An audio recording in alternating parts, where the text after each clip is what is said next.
Olá, Márcio, tudo bem? Tudo bem. Bom, pessoal, estamos aqui hoje para colocar nosso vídeo de administração da produção, tá? O nosso primeiro vídeo. A gente vai estar iniciando a nossa apresentação, falando dos contextos históricos, tá? Bom, meu nome é Leandro, sou formado em administração da produção, sou pós-graduado em formação de docentes para ensino superior.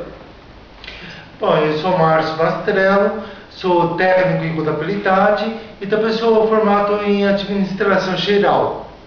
Bom, o que a gente vai falar é de administração da produção. E o que a gente vê em mente quando fala sobre produção? Produção nada mais é do que pegar matéria-prima e transformar em algo que não existe. Essa que é a definição de produção. Leandro? Bom, se nós formos imaginar, Márcio, acho que o ser humano por si só já é um ser altamente produtivo. Ele já é produtivo por natureza. Isso fica claro nos contextos históricos. Por exemplo, os homens das cavernas, podemos dizer, eles observavam o ambiente que viviam. Por exemplo, quando um animal atacava a sua presa, a sua vítima, o que acontecia? Eles colocavam os dentes para fora, suas garras, mordiam, arranhavam, até matar a sua vítima.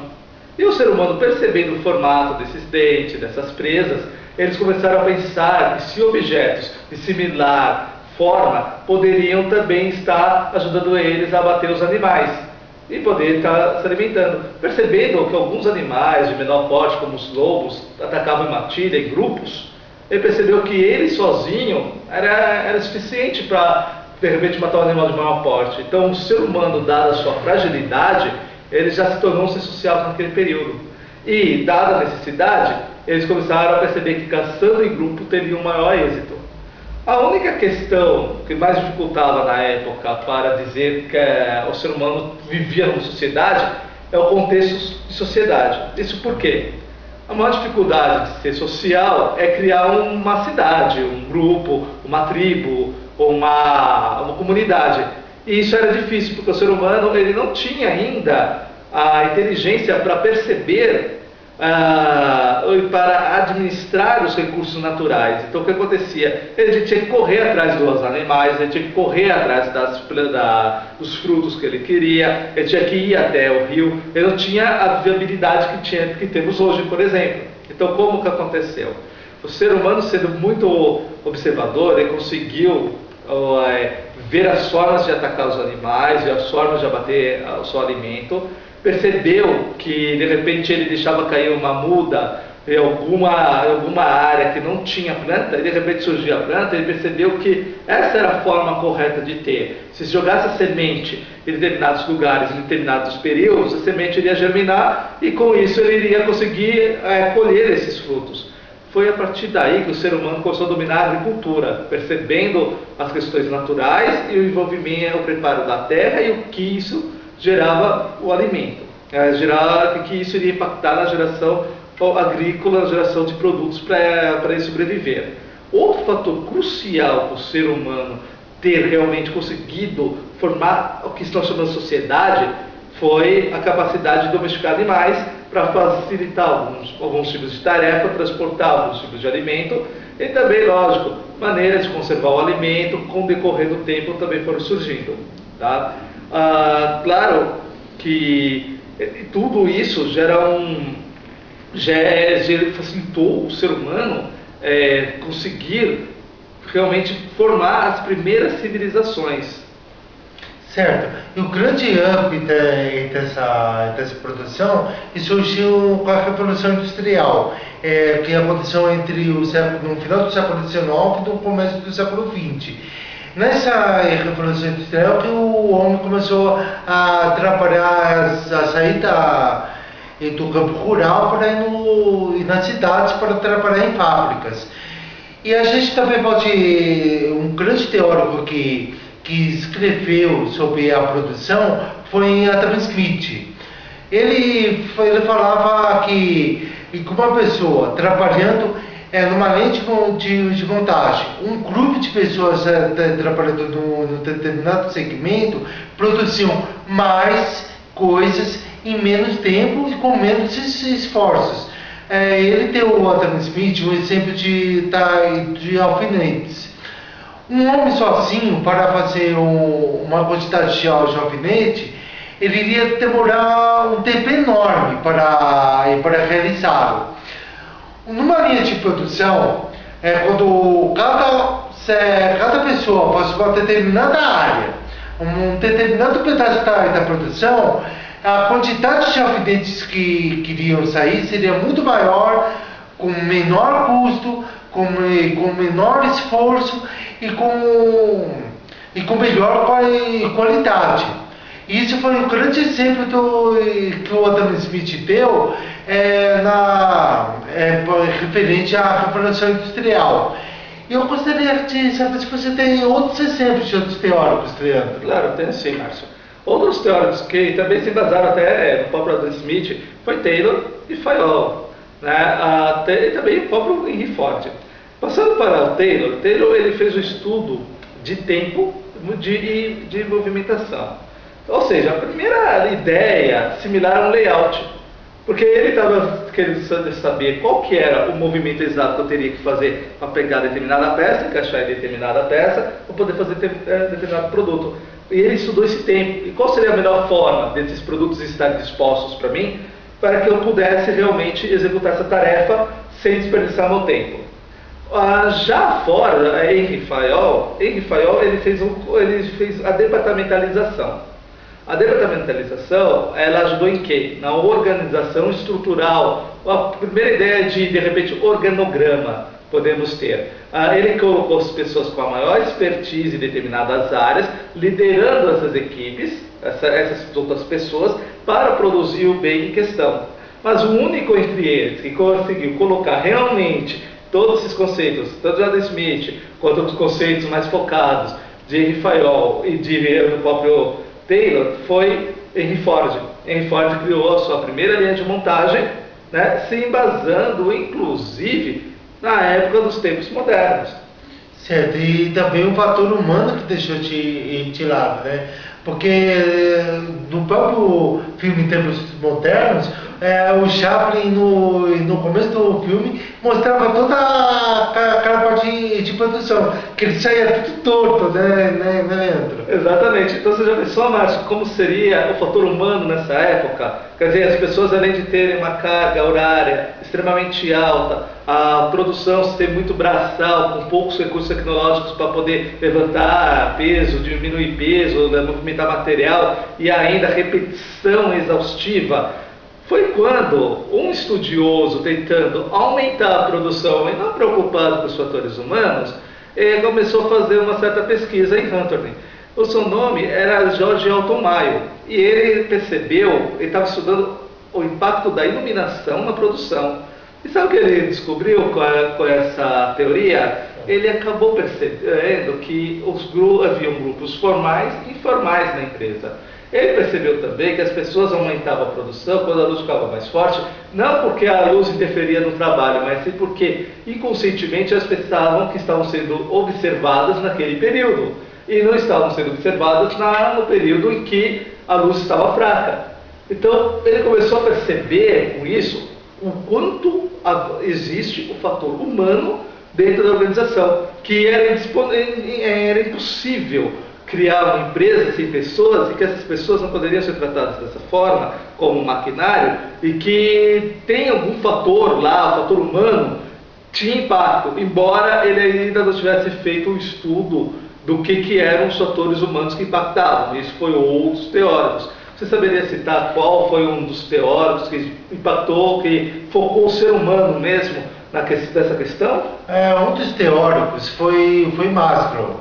A parte de Maslow que ele apresenta na sua teoria é mais conhecido como a pirâmide de Maslow, que vai desde as suas necessidades básicas, que é as necessidades fisiológicas, até a autossatisfação.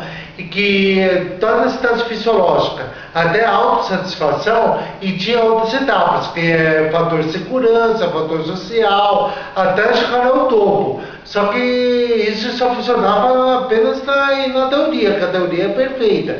E você conhece outros teóricos também que... Sim, por exemplo, o próprio Murray. Murray ele já não concordava tanto com a teoria de Maslow. Na verdade, as maiores críticas que Maslow recebe em relação à sua teoria não é que ela esteja errada, mas, por exemplo, ele acha que na teoria dele ele embasa essa pirâmide como se o ser humano fosse seguir, ter cada necessidade em ordem sequencial. Quando, na verdade, outros teóricos falaram, não, o ser humano vai ter várias necessidades. Ele pode querer dormir e pode querer se sentir seguro. Ele pode querer ter o status e também ter a necessidade de se alimentar. Então, todas essas necessidades, elas são intercaladas no ser humano ao mesmo tempo.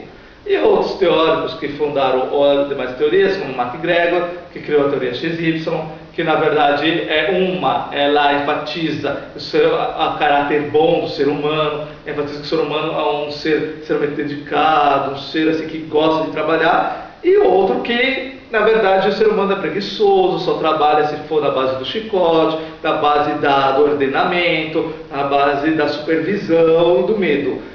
São fatores diferentes, formas de tratar seres humanos, que na verdade não é nem errada e nem certa, depende de cada caso tem a sua aplicabilidade. Certo. E para complementar, eu lembrei sobre duas obras do Leonardo Pope, que é o Águia e a Galinha e o Despertar da Águia. A águia, a galinha sempre fica no chão e ciscando. E a águia sempre olhando para cima, para o alto e levantando voo. Só que até a águia que está lá no alto tem que descer para comer. E isso que é um ponto bastante importante dessas duas obras do Leonardo Pope. Agora, Leandro, o que você acha que todos esses autores teóricos colaboraram com as teorias da produção? Márcio, olha, é muito simples dizer, na verdade, fica bem claro falar isso. Por exemplo, se nós falando sobre Fayol, ele fez o primeiro estudo de organograma, porque o que ele fez?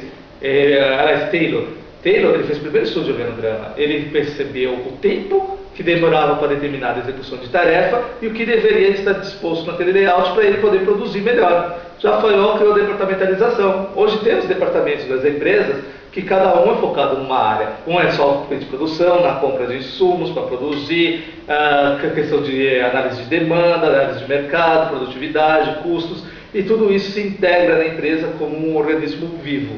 Já se formos pensar, por exemplo, na teoria de Alto Maio, ele já tinha, com a teoria dele, ele percebeu o fator humano, que é muito, muito importante. Se o ser humano se sente desmotivado, ele cria grupos informais.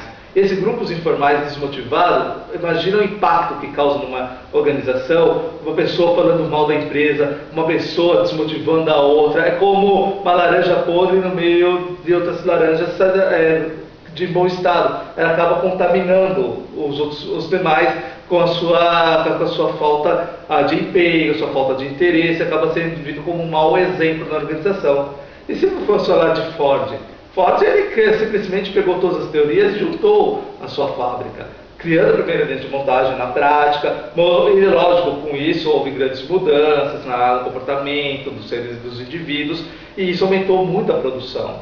Então, cada teoria, Márcio, ela teve a sua aplicabilidade dentro da produção. Porque quando você produz alguma coisa, você não produz sozinho, você produz com seres humanos. Então, você não pode, por exemplo, pegar a teoria de Maslow e jogar fora. Por quê? A teoria de Maslow percebeu a necessidade humana. A necessidade humana não somente as necessidades fisiológicas de bem-estar, mas as necessidades que o ser humano sonha. Quando Maslow criou essa teoria, ele não queria só mostrar que essa necessidade, ele queria falar, gente, os seres humanos sonham, eles são formados por sonhos, eles precisam ter realização, eles precisam se sentir seguros, eles precisam ter saúde, precisam se sentir bem, precisam ter alimentação adequada, vestimenta adequada, a família da pessoa que está bem para ele poder estar bem. E outros teóricos depois se aprofundaram mais e mais ainda, até chegar no conceito de capital humano, de capital intelectual, mas só foi possível ter esses exemplos porque alguém percebeu o quanto o ser humano impactava na produção, que não foi nem, na verdade, o Maslow, foi o Jorge Altomai, que percebeu o impacto. E já o Maslow percebendo quais eram as necessidades básicas. E outros teóricos acrescentando mais e mais e mais formas de estar motivando o ser humano. E com tudo isso, Márcio, a administração da produção foi possível. A administração de produção nada mais é do que pegar pessoas, capital, recurso e juntar tudo num lugar só e sair um produto. Isso é a administração da produção. É garantir que todos os suprimentos vão chegar, que todos os recursos humanos e tecnológicos estão disponíveis e que vai sair exatamente o número necessário para suprir a necessidade de produtos desejados. Bom, pessoal, acho que a aula de hoje termina por aqui. Agradecemos a presença de todos, agradecemos a disponibilidade do nosso câmera e até mais. Muito obrigado. E também agradeço a paciência de vocês e espero que vocês, além desse vídeo, se motivem a estudar mais sobre a teoria da produção e a teoria geral da administração. E não percam a segunda aula. Em breve, tomara que a gente tenha a segunda aula. Ok. Muito obrigado. Foi um prazer. Até mais. Tchau. Tchau.